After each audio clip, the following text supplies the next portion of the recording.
I want to take a moment to recognize the courage of my colleagues who have appeared and are scheduled to appear before this committee. I want to state that the character attacks on these distinguished and honorable public servants is reprehensible.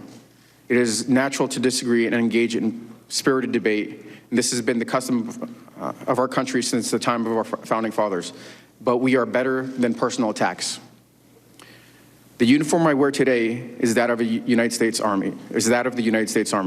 The members of our all-volunteer force are made up of a patchwork of people from all ethnicities, regions, socioeconomic backgrounds who come together under a common oath to protect and defend the Constitution of the United States of America.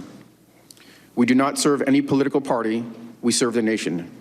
I am humbled to come before you today as one of many who serve in the most distinguished and able military in the world. The Army is the only profession I have ever known. As a young man, I decided I wanted to spend my life serving this nation and gave my family refuge from authoritarian oppression. For the last 20 years, it has been an honor to represent and protect this great country. Next month will mark 40 years since my family arrived in the United States as refugees. When my father was 47 years old, he left behind his entire life and the only home he had ever known to start over in the United States so his 3 sons could have a better and safer lives. His courageous decision inspired a deep sense of gratitude in my brothers and myself and instilled in us a sense of duty and service. All 3 of us have served or are currently serving in the military. My little brother sits behind me here today. Our collective military service is a special part of our family's history, a story in America.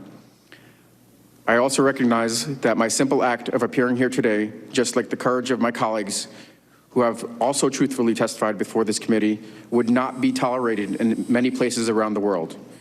In Russia, my act of expressing concern to the chain of command in an official and private channel would have severe personal and professional repercussions, and offering public testimony involving the president would surely cost me my life.